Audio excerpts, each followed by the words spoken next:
थी। एक ससुर है और उसका 2 पत्नियां हैं। एक पत्नी में से एक बेटी है, दूसरी में से एक लड़का है। अच्छा, आपने नमाज पढ़ी कभी? हाँ, रमजान में पढ़ी थी। रमजान में पढ़ी थी, वैसे ना पढ़ी जैसे नॉर्मल दिनों में पढ़ते नमाज? नॉर्मल नहीं पढ़ते रमजान में। अच्छा, अगर आपसे बात करिए थोड़ी सी इस्लाम धर्म के बारे में, तो आप बता पाएंगे सूरह फातिहा सूरत सुना देंगे क्या आप? सॉरी सर, अभी नहीं। सना नहीं। मतलब अलहम्दो की सूरत, सुबहाना की सूरत, कुल हु अल्लाहु अहद की सूरत, या कोई कलमा कोई सुना देंगे आप? कोई भी कलमा, कोई भी मुस्लिम धर्म का कोई भी कलमा एक आप सुना दूँ? सुना जी, सूरत आती है। सुना दीजिए। मैं भूल गई हूँ सर, सॉरी। कोई भी इस समय कोई भी सूरत याद ना? ना, मेरे अच्छा, दिमाग आप में हिंदू नहीं। धर्म में कब से दोस्तों कन्वर्ट अस्सलाम हुए? वालेकुम, मैं हूं आपका अपना फयाज लगारी। मौला करे जहाँ भी रहो खुश रहो, आबाद रहो। दोस्तों, मैंने आपको कल एक बात बताई थी कि ये जो लड़की है ये मुसलमान नहीं है सही तरीके से।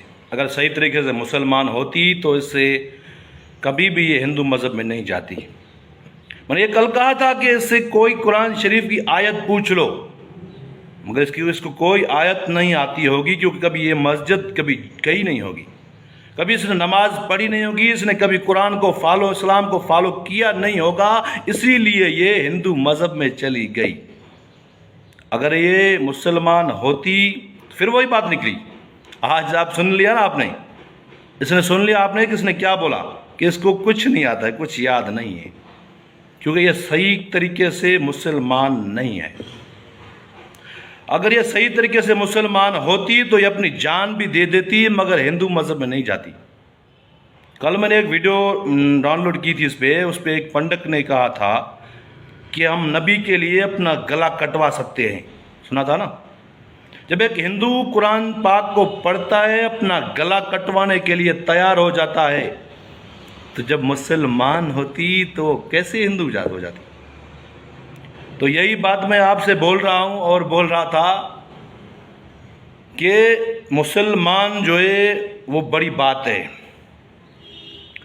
और दूसरी बात यह है कि इसने जब अपने माँ के साथ वफादारी नहीं की, जब इसने अपने बाप के साथ वफादारी नहीं की, जब इसने अपने शौहर के साथ वफादारी नहीं की, जब ये अपने कौम और कबीले को भी क्या बोल रही है कि पाकिस्तानी ये लोग, ये मेरा कबीला, ये बदमाश हैं, दहशत गर्द हैं, ये गुंडे हैं, जिनके साथ सारी ज़िंदगी रही है, जिनके साथ एक खाया है उसने पिया है, तो ये किसी और के साथ तेरे साथ कैसे वफादारी करेगी? सारी ज़िंदगी पाकिस्तान में रही है, उसको आज कह रही है कि ये मुल्क ऐसे है, तो हिंदुस्तान को कल क्या कहेगी? इसीलिए मैं कह रहा हूँ कि ये मुसलमान नहीं है सही नमूने से। और दूसरी बात ये, कल मुझे एक दोस्त ने मैसेज किया कि आप तो एक आर्टिस्ट हो, आप ये कैसी बातें कर रहे हो, आपको ये बात नहीं करनी चाहिए, आपके कैरियर पे बहुत फ़र्क पड़ेगा और कैरियर पे दाग लगेगा। मैंने बोला शुक्र अल्हम्दुलिल्लाह रब्बिल आलमीन, पहले तो मैं मुसलमान हूँ, दूसरा तो मैं पाकिस्तानी हूँ, तीसरा तो मैं सिंधी हूँ। मैं तो बोलूँगा, बिल्कुल बोलूँगा।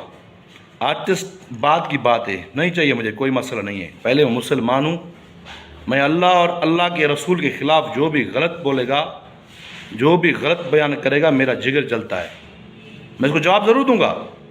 क्योंकि ये जो आज मैं आपके सामने जवाब जो भी दिया है और दे रहा हूँ, ये शायद मुझको अल्लाह ये जवाब दिला रहा है।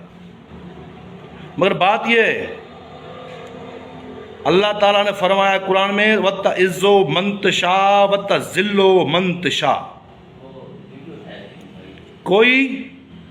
कोई किसी को अल्लाह अपने घर में बेइज्जत करता है, किसी को गांव में गलियों में बेइज्जत करता है, किसी को शहर में बेइज्जत करता है। इसको तो अल्लाह ताला ने वर्ल्ड में बेइज्जत किया है, वर्ल्ड में। अल्लाह इससे ज़्यादा और क्या करेगा? जो अपने नबी, अपने इस्लाम, अपने दीन को पीठ देगा, अपने रसूल को पीठ देगा, उसके साथ अल्लाह ऐसा नहीं करेगा। ये अल्लाह कर रहा है। आपको वर्ल्ड के अंदर जो जलील कर रहा है, ये अल्लाह कर रहा है। क्या कहें हम? अल्लाह ताला और बात मैं कर रहा हूँ, ये آج میری ایک اپیل ہے، ایک ریکویسٹ ہے سب مسلمان بھائیوں سے کہ اپنی بہن کو، اپنی بچیوں کو، اپنے جو بیٹے ہیں جو بھی پیدا ہوتے ہیں ان کو یار اسلام پڑھاؤ. اسے اسلام کو قرآن پڑھاؤ گے، اسے عالم بناؤ گے، کو حافظ بناؤ گے، اسے کم سے کم قرآن کا تعلیم ضرور ہونی چاہیے، کیونکہ اسے پتہ چلے کہ یہ مسلمان ہے. جیسے اب دیکھا، پوچھا اس نے یہ کہ آپ کو کوئی پتہ، یہ ہمارے لیے شرم کی بات ہے. مسلمان ہوتے ہوئے جب ہمیں کچھ نہیں آتا تو ہمیں شرم آتا ہے، شرم محسوس ہوتا ہے کہ ہم مسلمان کس بات کے ہیں. سو اسی لیے ہم ریکویسٹ کرتا ہوں ہاتھ باندھ کے، جو بھی میرے مسلمان بھائی ہیں، سندھی بھائی ہیں جو دیہات میں رہتے ہیں، جو جہاں رہتے ہیں، پہلے اسلام کو فالو کرو یار. قرآن کو پڑھو، قرآن کو سمجھو، قرآن کیا کہ اگر قرآن پڑھ لو، قرآن کو سمجھ لو، اگر جس نے قرآن پڑھ لیا، قرآن کو سمجھ لیا، وہ سمجھ لے کہ ہر چیز سے دور ہو جائے گا، برائی سے، دہشت گردی سے، بدماشی سے، یہ لوٹ مار سے، ہر چیز سے بہت دور ہو جائے گا. وہ ایک اچھا اور سچا انسان، سچا مسلمان ہوگا. مگر میں ریکویسٹ کروں گا آپ کو، اللہ تعالیٰ ہر کسی کو ایمان دے گا. بہرحال میری ریکویسٹ ہے، میرا عرض ہے بس. مہربانی، تھینک یو، السلام علیکم.